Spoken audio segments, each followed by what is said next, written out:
it's Shari Roberts with eXp Realty here with my new very best friend, RoQuanda. Hi! We were going to change our name to RoQuanda, but I don't know, that might be a little heavy on the mouth there, so we're just going to keep it separate. Anyway, welcome to our second installment of short sales. You definitely don't want to miss this, so please subscribe and like and follow along. And we're talking about today how to start the process of a short sale.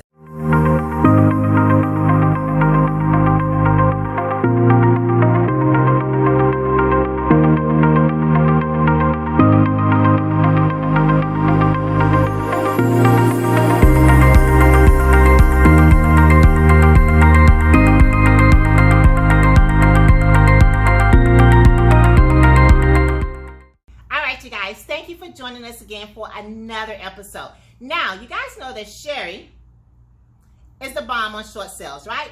So let's talk about how do we start the process of a short sale. Like, I am underwater. I realize I cannot make my payments. My house is not worth what the value of it is. I'm upside down. I'm going crazy. I'm crying. I'm screaming. I can't sleep at night. How do I start the process?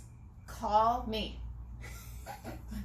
First, you call me. I've been doing short sales since 2008. I've had my license since 2001, and I've worked for a mortgage broker. I was a transaction coordinator and a title company. So I learned everything backwards and then did real estate finally for myself in the end. So I'm very familiar with the process.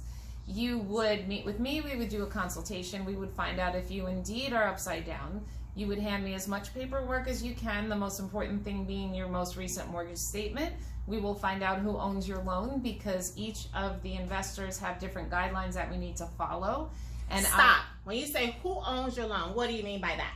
Fannie Mae, Freddie Mac, all the investors, the government entities, FHA, anything, whoever, really your Wells Fargo, Bank of America, they service your loan. Behind them is actually who owns your loan.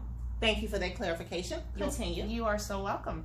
And then I know, once I find out who owns your loan, I know what paperwork you need and what steps to follow. In rare instances, we would do the short sale first, and the bank would actually tell us what to price your house at. Most of the time, they won't touch it until we actually have a contract. So I like to call this the paper gathering time. We're on our time. Okay. If it takes you a little while, fine. No problem. We'll get all the paperwork together. Once we have an executed contract, which I'm jumping ahead, we are on bank time. Every day we miss, every document, every week it takes you to get the bank something they need, we lose the time at the end and we're that close, much closer to foreclosure. So the beginning time, I like to be very proactive and make sure we have every document and form they could possibly need, and I would do the research for that, as each investor requires different documentation. That is true. So, because even each investor requires different documentations, just to be proactive, can you say some things that most of them require so they can start gathering before they call us? 2 years recent tax returns, 3 to 6 months bank statements, 1 to 2 months pay stubs, things like that. Hardships, we need a hardship letter, we need reasons why, how did you get into this, and let's explain it. I write a letter on behalf of the seller to the bank as well. So they need to see all of your financials, and then anything from your employer, if, like I said, if you had to leave, or a divorce decree or things like that, that we can prove that you really do indeed have a hardship. Okay, perfect. So my question, will we then put the house on the market and wait? Because when I look online, sometimes I see where it says short sale unapproved and some short sales that's approved. Can you explain that? Yes, 99% of the lenders I've ever dealt with and investors will not look at the short sale until I have a contract on it. Some of them, when they say approved, maybe God forbid the deal fell through the first time, so they already know what the bank is willing to accept. But normally we just have to go through the motions, and if it takes 1 or 2 deals to go through, you know, that's what we have to do to get the bank to actually approve the price. Okay, so we put the house on the market. Yep. We find a buyer that wants to go into contract with the seller. Correct. We now have an executed contract. Hold on 1 second. The seller still owns the property. Okay? Yes. The bank makes the final decision. However, the seller still has to sign the listing agreement and the contract. Exactly. So that process can take a while, because I've been through short sales where a person would submit an offer, but then it takes a while before it actually gets approved. Can you explain that? My world record is 2 weeks. That's good. Communication is key. Here's what RoQuanda and I offer. When we go into contract with someone, first we talk to the other agent and we tell them, we reassure them we've been doing this. We will not have direct contact with their buyers, so we have to make the other agent feel safe and secure that they're not going into this spiraling hole of, we don't know where this is going. Mm-hmm. So communication's key. Communication's key no matter who you are or what you deal with. Mm-hmm. And I like to give at least 2 updates a week, and if nothing is happening, at least I've spoken to the bank and I can reassure everybody that nothing's happening. I give my Friday update every Friday, whether something's happening or not. Because if the buyer goes into the weekend not knowing anything, they're going to start to think of weird things. Like if you don't hear from your boyfriend for 3 days, you're not quite sure where he is or what he's doing, but I know you're thinking of 5,000 scenarios of where he is. So we like to prevent that in this case.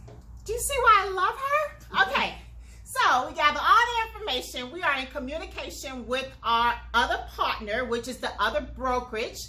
Effective communication with them so they know what's going on at all times.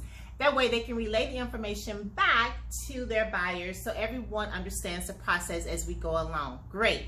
So now you're working with the seller at the time with the bank. What does that process look like? So they'll come back. We send a preliminary closing statement. I have a title company that I work with. That's fantastic. They give me a closing statement with all the projected costs. So we say, title what company if we work with? Okay. Yeah, sorry. So what if it doesn't close for 3 months? If you have an HOA, taxes, we try to estimate all those costs and then we charge it to the bank. The seller is not allowed to pay for anything. Can you repeat that?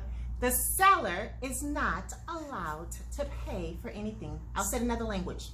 The seller is not allowed to pay anything. Okay, so let's talk about that. So a lot of times buyers submit offers and ask for seller concession. Can a seller help with that? Not the seller. The bank may agree to that. I don't particularly care for those because the bank really doesn't want to give any money back because they're already taking an average of 15% loss at that time on market value. So they're not really excited about giving money back towards buyers' closing costs. I will fight for you to the death, but if you go into contract with us, I need to know that you are totally not dependent on receiving that money. But I will do And that's important to know. We need to make sure that you are financially secure to move forward with the purchase without the seller contributing anything. And if it does, it'll be like putting icing on the cake, right? Correct. It's a gift. It's a gift. So the seller, let's say you're 2 to 3 years in arrears in your taxes. You just have not been able to catch up. I will attempt to get the bank to pay for that. And they have to because you can't close. There's a lien on your house and you won't be able to close for property taxes. So yeah, the bank understands. So, but these are all, if you picture like a fluid board and you toggle all of these prices, Loxahatchee, thank goodness, has no HOA, but what if you haven't paid your HOA in a year? What if you haven't paid your taxes in 2 years? What if your water bill's due? What if all these things, we toggle them and move them around and then the price is affected. So if there's nothing in arrears and nothing owed, maybe the purchase price can be lower. If there's a lot of things in the background that have to be taken care of, then the bank is going to want a higher price because what they care about is the net. Awesome. All right, you guys. So I know we said a lot. You always say a lot.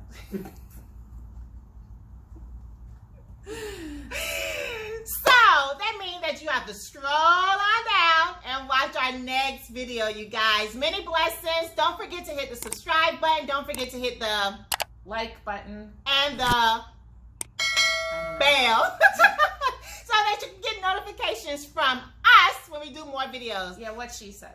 Until the next video, you guys, be blessed.